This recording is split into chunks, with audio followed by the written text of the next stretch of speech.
자, 오늘 이 말씀을 가지고 흑암의 시기에 당신은 무엇을 생각하는가라는 제목으로 하나님 말씀 묵상하도록 하겠습니다. 지금까지 애굽에 내려진 재앙들을 보면서 드는 생각이 있습니다. 그 생각이란 무엇인가 하면은 이 정도면 깨달을 법하고 또 이 정도 경험했으면 또 변할 법도 한데 어떻게 바로는 전혀 변하지 않고 요지부동인가? 무엇이 그를 그렇게 완고하게 만들었는가라는 의문이 든다는 거예요. 아니, 이 정도 했으면은 좀 바뀌어야 되잖아요, 사람이. 이 정도 경험했고 이 정도 문제를 체험했으면은 좀 바뀌어야 되는데 변하지 않는다는 거예요. 사실 그렇습니다. 사람이 쉽게 변합니까? 사람 안 변합니다. 잘. 어지간해서 안 변한다라는 거예요. 요 몇 주간 함께 이제 주일에는 출애굽기를 묵상하고 또 주중에는 이 예레미야를 묵상하지 않았습니까? 개인적으로는 참 하나님께서 적절하게 비슷한 메시지를 주고 계신다라는 생각을 해봤어요. 지난 수요일에 이제 예레미야 46장을 우리가 함께 묵상하였습니다. 다른 시간대 이야기이긴 하지만은 애굽에 내려진 심판에 대해 이제 나눴지 않습니까? 자, 그곳에서 이제 이스라엘의 선택이 문제였어요. 그들의 선택이 문제였습니다. 여러분 다시 말씀드리지만 바로라서 문제가 아니에요. 이스라엘도 문제입니다. 이제 다른 시간대긴 하지만 이스라엘의 선택도 문제지 않았습니까? 하나님께서는 예레미야를 통해 이스라엘의 심판을 예고하셨어요. 이미 계속해서 재차 예고를 하셨고 너희들이 심판을 당할 것이라고 말씀하셨어요. 그런데 이스라엘은 계속해서 하나님의 말씀 듣기를 거절합니다. 그 말씀에 귀를 기울이는 것에 대해서 거절을 한다는 거예요. 심지어 우리가 이제 유다 땅에 좀 남자, 여기서 우리가 좀 현재를 버티자라고 했던 지도자 그다랴를 살해하면서까지 이들은 하나의 말씀을 듣기보다는 어떻게 합니까? 자기들이 원하고 기분 내키는 대로 애굽을 향한다라는 거예요. 자, 이를 통해 우리가 묵상했던 것이 무엇입니까? 무조건 열심을 낸다는 것이 또 무조건 최선을 다한다는 것이 반드시 좋다고 할 수 없다라는 거예요. 사람은 말합니다. 열심히 살면 된다. 최선을 다하면 된다. 근데 여러분, 무조건 열심히 사는 게 좋은 겁니까? 무조건 최선을 다하는 게 좋은 건가요? 아니에요. 그렇지 않습니다. 예레미야 시대의 이스라엘도 그들 나름대로 열심을 다한 거예요. 최선을 다한 겁니다. 살려고 발버둥 친 거예요. 나름 최선의 선택과 결정을 한다고 하였습니다. 자, 그러니 그 당시 거대 제국이었던 애굽을 의지하려 했던 것이고 그 당시 애굽 땅에서도 가장 요새라고 할 수 있는 디바네스에 정착했던 것이죠. 자, 그런데 이들의 문제가 무엇이었습니까? 제가 이제 수요일에도 말씀드렸다시피 열심을 위한 최선을 위한 세 가지 과정이 이 세 가지 단계가 필요하다고 말씀드리지 않았습니까? 가장 먼저 무엇이었습니까? 반성이 필요하다라는 거예요. 반성. 과연 내 삶의 방향이 제대로 설정되었는가? 내가 지금 제대로 가는 게 맞는가라는 반성이 들어가야 된다는 거예요. 또 한 가지는 무엇입니까? 조회. 지금까지 내가 몰랐던 것을 좀 알아가고 있는가라는 것입니다. 세 번째로는 지속 가능한 실행이라고 말씀드렸지 않습니까? 이 정한 것들을 계속해서 지속 가능한가라는 거예요. 여기에는 이런 열심이 필요하다라는 거죠. 자, 이것을 비춰봤을 때에 이스라엘의 문제는 무엇이었습니까? 방향의 문제였다는 거예요. 말로는 하나님이 방향입니다라고 말은 했지만은 정작 자기 생각과 욕망이 그들의 방향이었다는 것이 문제였던 거예요. 그러니까는 열심을 냈지만은 잘못된 열심의 방향으로 갈 수밖에 없었던 거죠. 또 조회의 문제라는 거예요. 여러 차례 심판을 겪으면서 경고를 들으면서 그들의 실패를 인정하고 이제 좀 하나님을 알아가려고 해야 하는데 그러려고 하지 않았다라는 거예요. 게으른 거죠. 세 번째로는 지속적인 순종의 문제였다라는 것입니다. 입으로는 하나님께 순종한다라고 말은 했어요. 우리에게 말씀해 주십시오. 우리를 위해 기도해 주십시오. 그 뜻에 순종하겠습니다. 근데 그들이 들은 말은 그들이 원했던 말과 달랐습니다. 그러자 어떻게 반응합니까? 그 말씀의 순종을 지속하지 못했다라는 거예요. 여러분, 제가 이스라엘을 얘기했지만은 지금 우리가 출애굽기를 읽어갈 때에 바로도 똑같지 않습니까? 사실 여러분, 우리가 인간의 문제는 비슷해요. 사실 그게 출애굽 당시에는 바로로 등장한 것이고 예레미야 시대에는 이스라엘의 반역으로 등장한 것뿐인 거예요. 바로도 그가 완악할 수밖에 없었던 이유는 단순합니다. 그는 근본적으로 그가 교만했던 거죠. 그렇지 않습니까, 여러분? 교만했어요. 그것 때문에 방향이 잘못됐습니다. 잘못된 방향을 설정하고 거길 갔다라는 거예요. 바로도 여러분, 무식해서가 아닙니다. 몰라서가 아니에요. 배우지 못해서, 못 배워서, 지식이 짧아서, 이래서 잘못된 선택을 한 것이 아니라 그도 그 나름대로의 최선의 고민과 선택을 한 거예요. 지도자로서, 한 나라의 지도자로서 나름 고민하고 나름 어떻게 하면 바른 방향을 갈 수 있을까 선택을 한 거예요. 그러나 그는 그 방향 자체가 잘못된 것입니다. 방향 자체가 잘못된 거였어요. 바로는 실패에서 배우지를 못했습니다. 첫 번째 재앙부터 시작되어서 9번째 재앙에 이르기까지 그는 배운 게 없었던 거예요. 성장이란 게 없었던 것입니다. 방향이 잘못됐으니까는 들으려 하지 않고 배우려고 하지 않고 고치려고 하지 않았다라는 거예요. 그러다 보니까는 결국에는 어떤 일을 자행합니까? 눈앞에 문제가 해결되면은 언제 그랬냐는 듯이 자신이 말하는 것을 번복하지 않습니까, 여러분? 그럴 수밖에 없다는 거예요. 이거는 이어져 있는 겁니다. 방향이 잘못되어 있으면은요, 반성이 없는 것이고, 반성이 없고 배움이 없으면은요, 여러분, 계속 사람은 잘못된 선택을 계속 할 수밖에 없는 거예요. 지속 가능하지 못하다라는 것입니다. 여러분, 학생들한테 메타인지라고 말을 많이 하지 않습니까? 학생들이 공부를 잘하려면 메타인지를 해야 된다. 이런 얘기가 이제 학원가나 이제 학교 내에 돌아요. 메타인지가 뭐예요? 나를 아는 거예요. 나를 아는 겁니다. 나를 알고 내가 어떤 방향을 설정해야 하는지를 깨닫고 그것을 위해서 단계별로 내가 어떻게 밟아가야 되는지를 알아갈 때에 이 학생이 성장할 수 있다라는 거예요. 학생뿐이겠습니까? 운동선수도 마찬가지고 이 사회에는 많은 사람들이 똑같지 않을까요? 오죽하면은 소크라테스가 델포이 신전에 있는 말을 인용해서 이렇게 말했잖아요. 네 자신을 알라. 그럼 예나 지금이나 똑같다라는 거예요. 나를 아는 것에서부터 출발하는 겁니다. 내가 누군지, 내가 어떤 존재인지, 내가 지금 어디를 바라보고 있는지, 내가 지금 어떤 선택들을 해나가고 있는지, 내가 어떤 것을 지속해 나가고 있는지를 봐야지, 그래야지 성장을 할 수 있는 것이고, 그래야지 나름 바른 최선을 다했다라고 할 수 있는 거예요. 우리는 출애굽 당시의 바로의 모습이나 예레미야 시대의 이스라엘의 행태를 보면서 여러분, 오늘 우리가 살아가고 있는 태도를 좀 바라봐야 된다는 거예요. 과연 나의 삶의 태도는 어떤가? 내가 내 인생에 임하는 자세는 어떠한 자세인지를 좀 우리가 좀 눈여겨볼 필요가 있지 않을까 해요. 그냥 그때그때 상황에 따라서 임기응변식으로 살아가기보다는 좀 우리가 방향을 좀 설정해야 되지 않을까요? 1년, 10년, 몇십 년 교회를 다녔다고 해도 여전히 방향을 설정하지 못하면은 여러분, 그것은 소용없는 거예요, 사실요.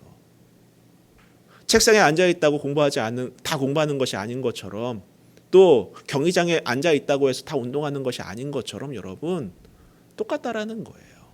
우리는 항상 내 삶의 현 주소를 바라보고 내가 지금 어디를 바라보고 있는가를 늘 깨달아야 돼요. 여러분, 바른 열심을 낼 수 있기를 축복합니다. 여러분의 최선이 바른 방향을 향한 최선이길 바라요.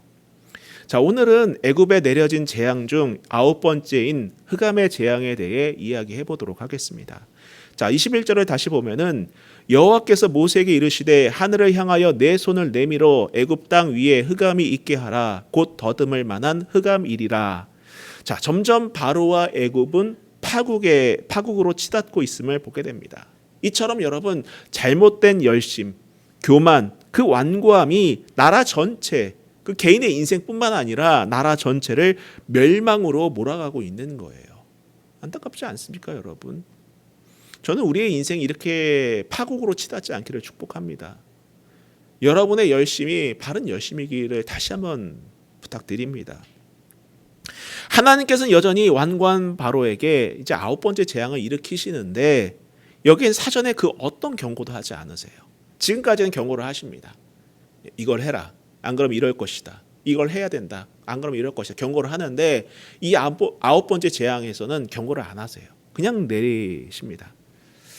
근데 아무런 경고 없이 내리신 이 재앙이 흑암의 재앙인데 말 그대로 온 천하가 깜깜하게 되는 재앙이에요. 근데 좀 우리가 성경을 보시면 아시겠지만 좀 특별한 점이 있습니다. 뭐냐면은 뭐 어떤 물리적인 피해가 없다는 겁니다. 그렇지 않습니까, 여러분? 지금까지 재앙을 보면은 뭐 앞선 재앙만 보더라도 우박 재앙은 어땠습니까? 그 말씀에 순종하지 않고 그 말씀에 귀를 기울이지 않은 그 들에 나가 있는 것들은 뭐 가축이든 사람이든 간에 다 죽임을 당하잖아요. 피해가 있었어요. 또 바로 앞선 재앙 메뚜기 재앙 어땠습니까? 모든 풀이나 뭐 이런 것들 곡식이나 이런 거 할 거 없이 다 갉아먹잖아요. 그러니까 사람들이 먹을 게 없어졌어요. 식량이 없게 된 거예요. 이렇게 피해가 있습니다. 그런데 여러분 이번 흑암의 재앙은 캄캄해지는 것 외에는 아무것도 없어요. 그럼 우리는 이런 생각을 가져볼 필요가 있습니다. 이게 뭐가 문제인가 생각을 할 수 있어요. 아니 그냥 불 켜면 되는 거 아니야? 그렇죠. 저도 사실 어린 시절에 이 재앙을 보면은 그런 생각 해봤어요. 아니 캄캄하면은 뭐 횃불 켜고 등불 켜고 그럼 살면 되지. 이게 뭐가 문제야?라고 하는데 여러분 이 재앙에 대해 하나님께서 말씀하신 내용을 보면은 뭐라고 표현하시냐면은 더듬을 만한 흑암이다라고 표현하세요. 더듬을 만한 흑암이다. 자, 문자적인 의미로는 사람이 어둠을 느낄 수 있는 흑암이란 뜻이에요. 사람이 어둠을 느낄 수 있는 흑암이다라는 거예요. 어떤 건지 모르겠는데 어둠을 느낄 수 있는 흑암이라고 말을 하고 있습니다. 이는 일상적이고 평범한 흑암이 아니다라는 거예요. 제가 어린 시절에 이제 외갓집에 좀 많이 가 있었습니다. 종종 가 있었어요. 예전에 이제 그 경기도 화성 중에서도 고정이라고 쌍정리라는 곳이 있습니다. 그곳에 갔는데 제가 나중에 결혼하고도 이제 가봤더니 야 내가 이런 시골이 아직 있냐고 할 정도로 되게 좀 열악한 시골이에요. 진짜 캄캄한 곳이에요. 뭐 라면 하나를 사기 위해 과자 하나 사기 위해서는요 뭐 1시간 반을 걸어가야지만이 뭘 사올 수 있는 그런 시골이었습니다. 근데 좀 신기한 거는 아직도 기억이 생생한 게 뭐냐면요 잠을 자기 위해서 불을 딱 끄잖아요. 그러면 앞이 안 보여요. 앞이 안 보여요. 지금 뭐 도시는 불 꺼도 훤하잖아요. 사리 분별 다 되고 사람 다 보이고 그러잖아요. 앞이 안 보여요. 바로 옆에 있는 사람도 안 보여요. 내가 누군지 내가 눈을 뜨고 있는지 감고 있는지도 볼 수가 없을 정도로 캄캄해요. 자, 그런 흑암을 얘기하는 건지 모르겠지만은 아무튼 일상적인 흑암은 아니다라는 것입니다. 자, 그래서 성경학자 중에서는 이 흑암에 대해서 이렇게 표현한 사람이 있습니다. 이것은 아마도 거대하고 극심한 모래폭풍이 아닌가. 뭐 여러분 모래폭풍 영화에서 묘사하는 장면을 보지 않았습니까? 네. 이렇게 보는 사람이 있어요. 왜냐하면은 그도 그럴 것이 흑암이 여러분 3일이나 지속이 됐대요. 3일이나 지속되었고 문제는 뭡니까? 아니 불 켜면 되지 않느냐라고 할 수 있는데 뭐라고 말하고 있냐면은 서로 볼 수가 없대요. 서로 볼 수도 없고 처소에서 일어나는 사람도 없었다라는 거예요. 그것을 들어서 이제 거대한 모래폭풍, 극심한 모래폭풍이 아닌가라고 유추하는 사람들이 있긴 합니다. 자, 근데 중요한 것은 여러분 이 심판은 애굽의 빛을 빼앗는 심판이란 점이라는 거죠. 애굽의 빛을 빼앗는 심판이란 점입니다. 고대 이집트 역사를 보면은 그들이 섬겼던 최고의 신이 무엇입니까? 라예요. 라. 태양신 라. 여러분 눈 그려져 있지 않습니까? 라. 예. 라라는 거예요. 그리고 바로 이제 파라오죠. 이 파라오를 그 태양신의 아들로 섬겼어요. 바로 이 파라오를 살아있는 빛으로 섬겼던 것입니다. 그런 빛에 대한 숭배가 있었던 애굽에 흑암의 재앙이 내렸다라는 것은 지금까지 재앙의 성격도 마찬가지였겠지만은 바로가 애굽의 빛을 선사하는 존재가 아니다라는 것을 보여주는 재앙이다라고 할 수 있어요. 자, 그리고 이 흑암은 상징적으로 생명의 원천이 차단된 사건이며 모든 생명체를 살리고 소멸할 주권이 누구에게 있다? 창조주 하나님께만 있다라는 것을 보여준 단호한 사건이다라고 할 수 있습니다.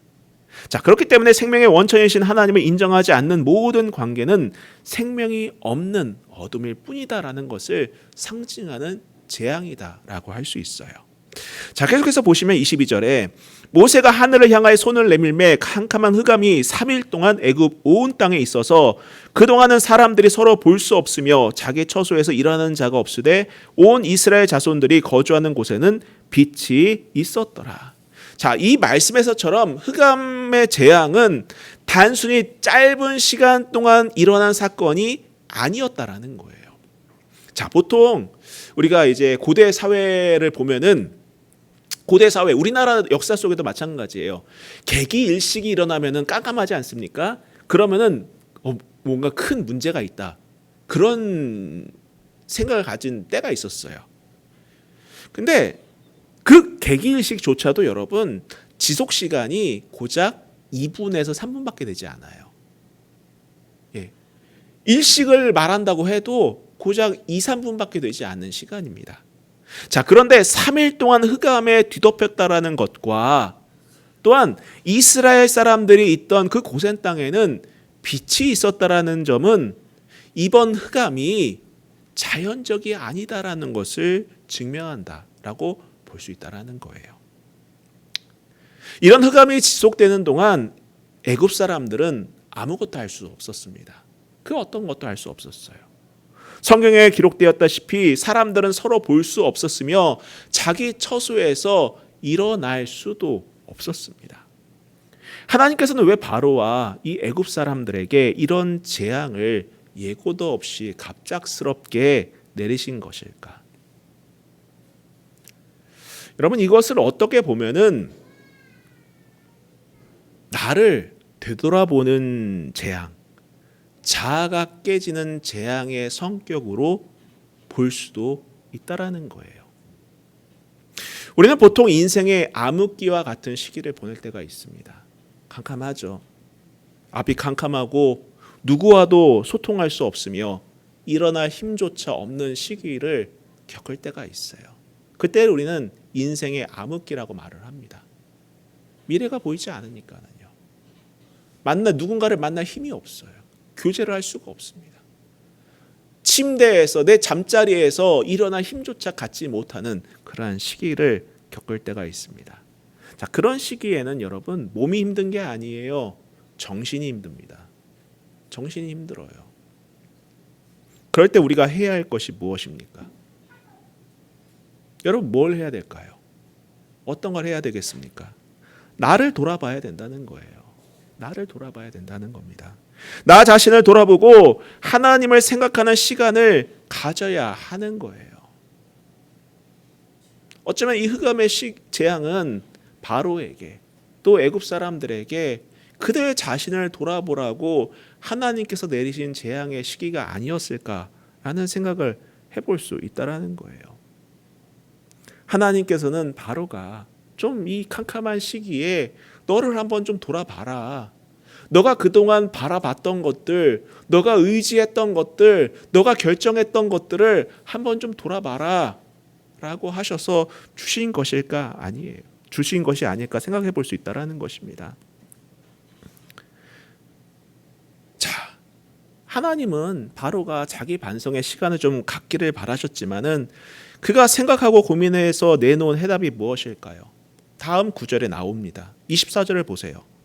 바로가 모세를 불러 이르되 너희는 가서 여호와를 섬기되 너희는 양과 소는 머물러 두고 너희 어린 것들은 너희와 함께 갈지니라. 이게 바로가 내놓은 해답이에요.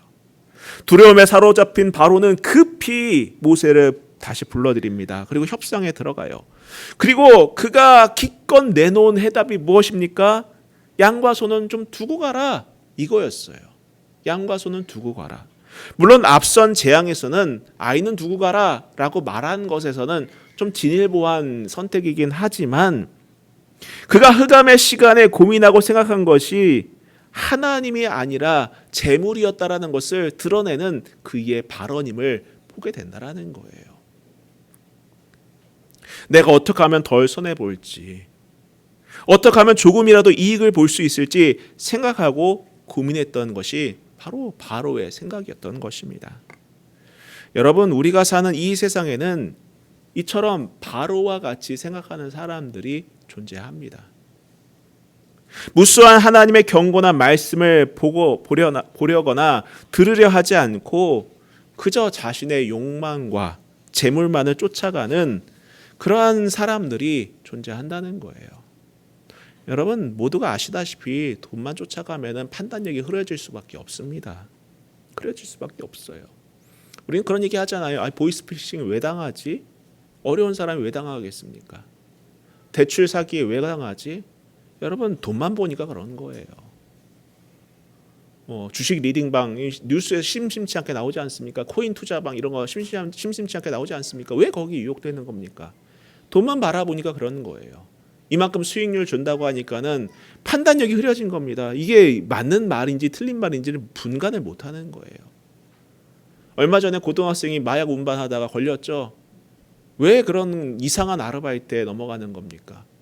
돈 많이 준다고 하니까 그런데 넘어간 거 아니겠어요? 이게 어떤 문제인지 얼마큼 심각한 문제인지를 분별을 못하는 거예요. 이처럼 여러분, 돈만 쫓아가고 재물만 쫓아가면 사람이 판단을 제대로 할 수가 없습니다. 분별력을 잃어버릴 수밖에 없다는 거예요. 물론 바로의 입장도 있을 겁니다. 잇따른 재앙 때문에 식량이 바닥난 상황이겠죠. 메뚜기가 다 갉아먹었으니까는, 우박도 내렸으니까는 가축이 다 죽었겠죠. 나라 살림이 어렵고 먹을 게 없으니까는 고심해서 그래 가축이랑 이런 것들 좀 내려놓고 가라라고 한 거겠죠. 근데 여러분, 절박할 때 사람의 본심이 드러나는 거예요. 절박할 때 사람의 본심이 드러나는 겁니다. 그 재앙이 누구로부터 야기된 것인지를 좀 알면은 이런 말을 함부로 할 수 없었을 거예요. 그가 단 한순간이라도 하나님에 대해서 묵상을 했다면은 이렇게 함부로 말할 수 없었을 것입니다. 여러분, 우리는 이러한 바로와 같은 어리석은 선택을 하지 않기를 축복합니다. 여러분, 어려울수록 하나님을 묵상하세요. 힘들수록 하나님을 바라볼 수 있기를 바랍니다.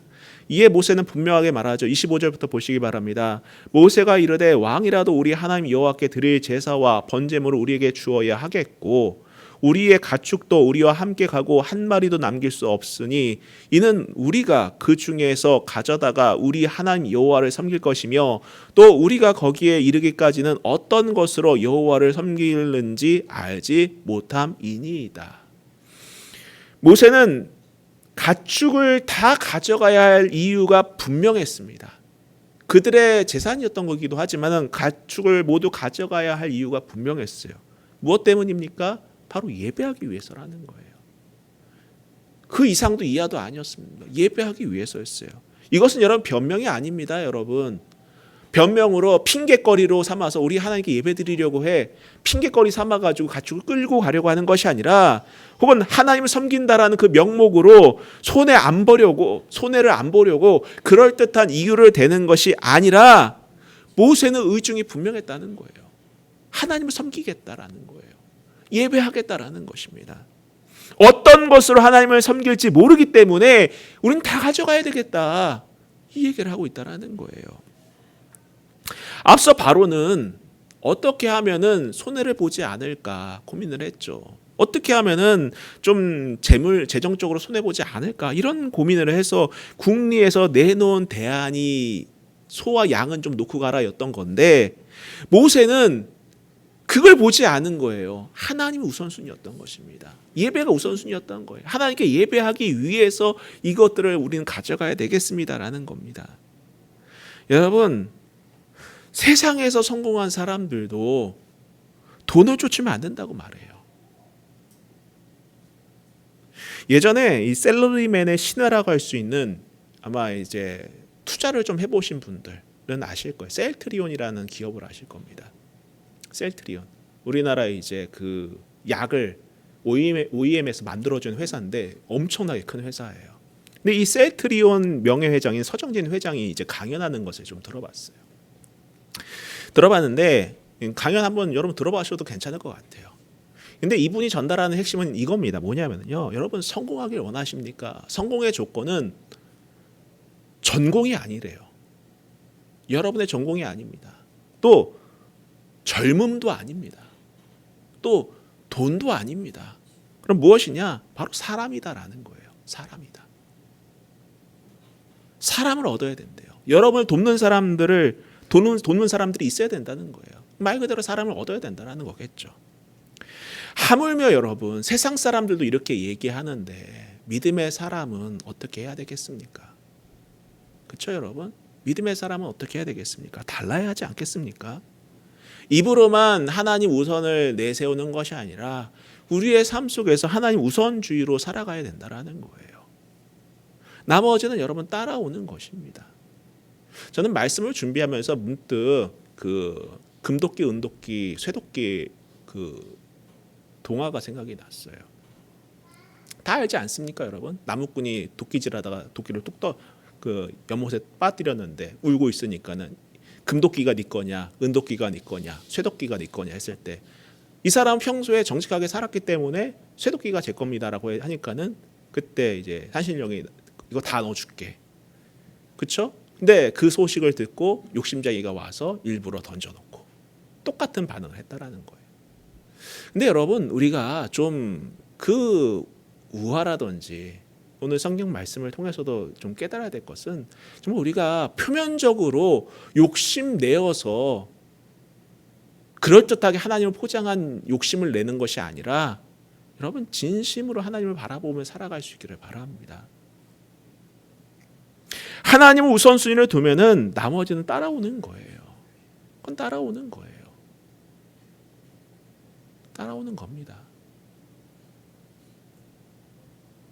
여러분들 중에서 그런 간증을 한 사람이 있어요. 그냥 저는 교회 가까이 있고 싶었습니다 라는 간증을 들었을 때에 그 사람을 통해서 하나님께서 역사하시는 모습도 보았어요. 여러분, 하나의 우선주의로 살아가면은 재정 같은 것들 뭐 이런 것들은 따라오는 겁니다. 성경을 보세요. 우리가 아시다시피 결국 나중에는 어떻게 합니까? 이스라엘 백성들이 그냥 나갑니까? 빈손으로 나갑니까? 하나님께서 빈손으로 이들을 내보내십니까? 아니에요. 가축도 가져가게 하시지만은 귀한 것들을 다 들고 나오게 하신다는 거예요. 빼앗아서 나온 게 아니에요. 이들의 몫을 다 챙겨서 갖고 나오게 하신다라는 거예요. 그런 하나님을 믿으시길 바랍니다. 금전적인 거 생각해서 이렇게 하면 돈 벌겠지 이게 아니라 진짜 하나님 우선주의로 살아가세요. 그럼 자연스럽게 따라오는 것입니다. 자, 그렇기 때문에 여러분은 어떤 순간에도 하나님이 우선순위가 될 수 있기를 부탁드립니다. 예배가 우선순위가 될 수 있기를 바라요. 자, 27절부터 또 읽어보도록 하겠습니다. 여호와께서 바로의 마음을 완악하게 하셨으므로 그들 보내기를 기뻐하지 아니하고 바로가 모세에게 이르되 너는 나를 떠나가고 스스로 삼가 다시 내 얼굴을 보지 말라. 내가 내 얼굴을 보는 날에는 죽으리라. 모세가 이르되 당신이 말씀하신 대로 내가 다시는 당신의 얼굴을 보지 아니하리이다. 바로는 계속해서 완고했습니다. 이렇게 얻어맞고도 변하지 않는 것 보면은 참 대단하다라고 생각할 수 있어요. 근데 여러분, 잘못된 열심, 잘못된 방향을 바라보고 있으니까 이럴 수밖에 없는 거예요. 지난 9가지 재앙을 겪었음에도 불구하고 그는 여전히 제자리에 있고 고집불통이었으며 요지부동이었습니다. 이런 바로를 닮아가지 마시길 바랍니다. 닮아가지 마세요. 반면교사 삼으세요. 이런 바로를 보시면서 여러분은 나는 이러지 말아야지라고 꼭 결심하시길 바랍니다. 자, 아무튼 바로는 이제 모세를 향해 난 너를 더 이상 보이지 않겠다라고 선언을 합니다. 그러면서 다시 보면은 네가 죽을 거다 라고 얘기를 해요. 협박을 하죠. 근데 여러분 잘 보세요. 지금까지 기회가 있는데 왜 이러지 못했을까요? 뭐 처음 만났을 때부터 충분히 바로에게는 권력이 있었습니다. 왕이니까 권력이 있겠죠. 당장이라도 죽일 수 있었을 텐데 왜 다음이라는 여지를 오늘 말씀에서 준 것일까? 우리는 여기서 다시금 죽고 사는 문제는 인간의 영역이 아니구나라는 것을 깨닫게 돼요. 하나님의 영역이구나. 우리의 생명은 하나님께 달려 있구나라는 것을 고백하게 됩니다. 여러분, 그러니 하나님 바라보며 살아가는 것이 바른 방향이자 바른 선택이라는 것을 잊지 마세요. 물론 바로가 이제 순간 욱해서 하는 말일 수도 있겠죠. 그렇죠? 욱해서 화가 나서. 근데 여러분, 그런 말조차 하나님께서는 듣고 계십니다. 그러니 욱하는 감정에 기분 내키는 대로 말하지 않도록 여러분의 입술도 조심하세요. 상대방에게 말을 할 때에도 조심하셔야 됩니다. 함부로 말하지 마세요. 가까운 사람일수록 함부로 말하지 마시기를 바랍니다. 하나님이 듣고 계시다라는 거예요. 자, 이제 바로는 스스로 영원히 하나님께로 돌아올 수 없는 길을 선택하고 맙니다. 그가 뭐 욱해서 말을 했든 진짜 뭐 진심으로 말을 했든 간에 결국 그 말은 현실이 되어버립니다. 실제가 되어버려요. 그래서 모세도 이제 네가 원하는 대로 될 것이다라고 확증해 줍니다. 여러분, 재앙은 다른 게 재앙이 아니라 죄인인 내가 바라는 대로 다 되는 것이 가장 큰 재앙이에요. 여러분이 함부로 말하는 대로 되는 것이 가장 큰 재앙임을 잊지 마시기 바랍니다. 그러니 여러분의 입술을 조심하세요. 말을 조심하시길 바랍니다. 정리하겠습니다. 바로는 돌이킬 수 없는 선택을 합니다. 갑작스런 변심이 아니라 갈수록 악해진 끝에 더는 돌아올 수 없는 데까지 간 거예요. 기회가 없었던 것이 아니죠. 그에게는 여러 차례 기회가 있었습니다. 하지만 여러분, 기회라는 것은 언제나 있는 것이 아니에요. 계속해서 기회가 주어지는 것이 아닙니다. 기회라는 것은 제한이 되어 있어요. 한계가 있습니다. 기회는 언제나 그 기회의 끝이 있습니다. 그 기회의 끝마저 놓치는 어리석음을 범하지 마시기를 부탁드립니다. 인생의 흑암이 찾아올 때에 여러분, 다른 것 묵상하지 마시고 어떻게 하면 돈 벌 수 있을까? 어떻게 하면 내 재정을 넓힐 수 있을까? 어떻게 하면 손해보지 않을 수 있을까? 이걸 묵상하는 것이 아니라 하나님을 묵상할 수 있기를 축복합니다. 누구나 인생의 흑암과 같은 시기가 있을 거예요. 그때 우리가 아무것도 할 수 없는 그 시기에 하나님을 묵상하고 그분이 나의 전부가 되시기를 사모하시기를 축복합니다. 자, 시편 말씀을 제가 여러분께 말씀드리고 끝맺으려고 합니다. 시편 91편 14절에 이렇게 말씀하고 있습니다. 하나님이 이르시되 그가 나를 사랑한즉 내가 그를 건지리라. 그가 내 이름을 안즉 내가 그를 높이리라. 여러분, 어두울 때에, 흑암과 같은 때에 하나님을 바라보고 하나님으로 하여금 높임받는 그러한 여러분의 인생이 다 될 수 있기를 주님의 이름으로 축복합니다. 우리 같이 찬양하고 기도하도록 하겠습니다.